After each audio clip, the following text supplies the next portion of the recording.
From Bo Nickel and Tresean Gore going at each other in the middleweight division, to Alexander Volkanovski taking on the interim champ Yair Rodriguez, these are the most highly anticipated fights at UFC 290.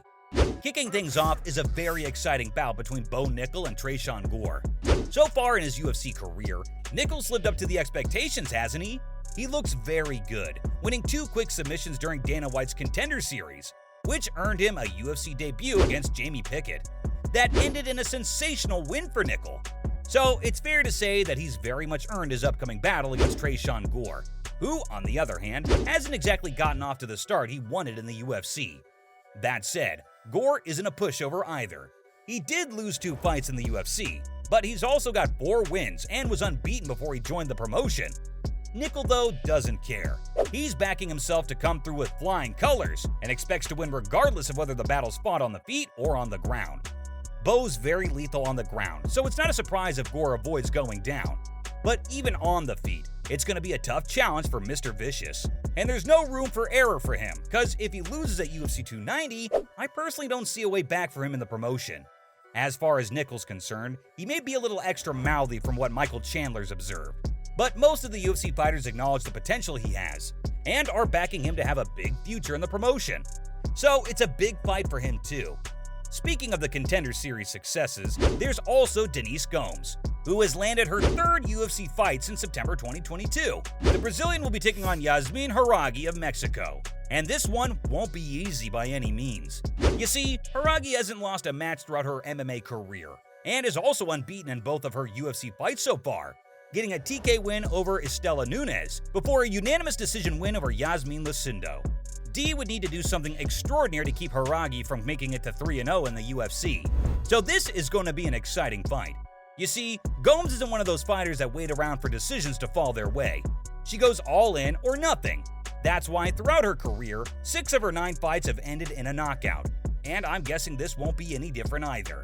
For the Brazilian's sake, I hope she's not the one at the end of a TKO though, because from Yasmin's perspective, this is just another fight in her quest to remain unbeaten, and eventually challenging for the strawweight crown. She'll be the heavy favorite ahead of this one, but if you like betting, I wouldn't suggest putting your money on this one, because it really could go either way. Speaking of fights that are too close to call, UFC 290 is serving us up with Sean Brady and Jack Della Maddalena. Man, since Maddalena submitted Randy Brown, I've been waiting desperately for him to return to action. Another former competitor of Dana White's Contender Series, Maddalena's a serious talent. 4 consecutive victories all within the first round. He's box office. The 26-year-old Aussie would love to announce himself as the welterweight level with a win over Brady, who's looking vulnerable for the first time in a very long time. I don't blame him. When you've been in the ring with Belal Muhammad, you rarely come out feeling good. It wasn't any different for Brady, as he suffered his first loss in 16 professional outings in Belal in UFC 280, and he too would love to get back to winning ways almost immediately. That said, things couldn't be tougher. Maddalena, in the kind of form he's in, simply isn't the fighter you'd want to face when you're looking to bounce back. As far as fans are concerned, it's the best possible matchup in an already stacked UFC 290 card. There's no doubt in my mind that this fight will also live up to expectations. Just like the Jalen Turner-Dan Hooker bout, which we should have already seen in UFC 285. Unfortunately, they canceled it back then because Hooker got injured ahead of the fight. Fret not, folks. It's back on and it's still just as hyped, if not more. You see, Turner may have lost to Hooker's replacement Mateusz Gamrot back in early March, but it was a split decision. And as far as Hooker's concerned, it was a win for his upcoming opponent. I have to agree with him. Turner landed way too many strikes and even had a knockdown on Gamrot. Either way, he's got a great habit of bouncing back after losses. And the last time he lost, he went on a 5-game winning streak. That said, the Tarantula has never faced someone as good as Hooker in his career before, which is why I'm expecting a great fight. The Hangman's one of the most underrated fighters in the UFC, and he's not in a bad touch either, winning 7 of his last 8 fights, which, by the way, includes a big win over Gilbert Burns. Meanwhile, the only fighters he's lost to in recent times are Dustin Poirier, Michael Chandler, and Islam Makhachev. So he's a tough cookie to break, with a lot on the line, similar to Dricus du Plessis and his upcoming fight against Robert Whittaker. The future of the middleweight depends on this.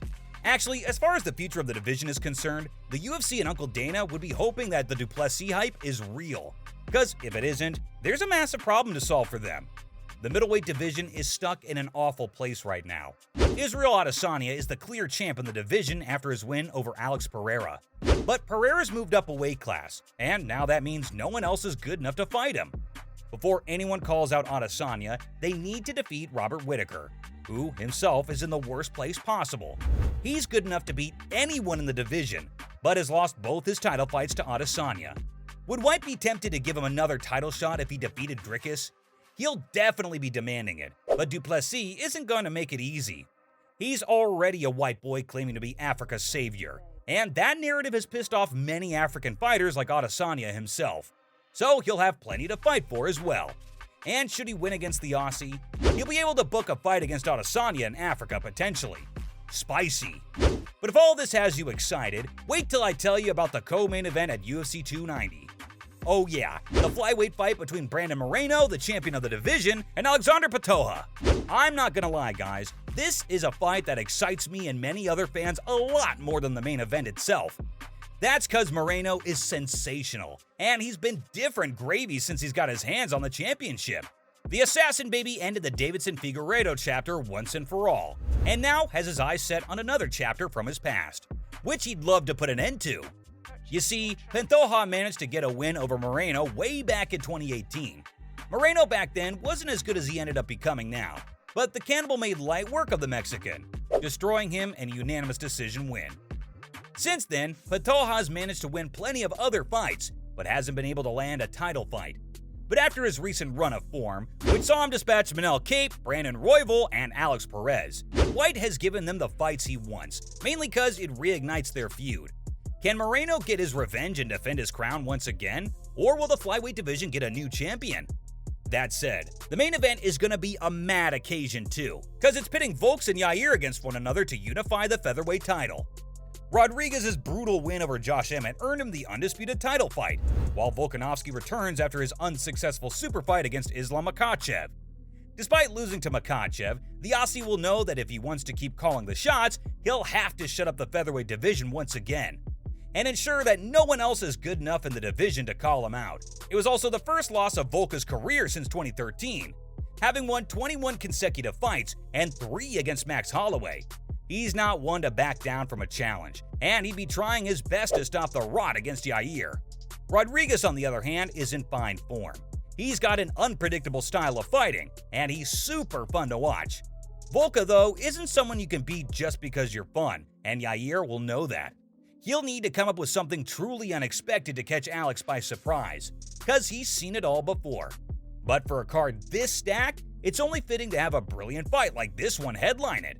So, from Volkanovski and Yair Rodriguez's fight for the unification of the featherweight title, to Bo Nickel and Tresean Gore battling it out in the middleweight division, these were the most highly anticipated fights at UFC 290.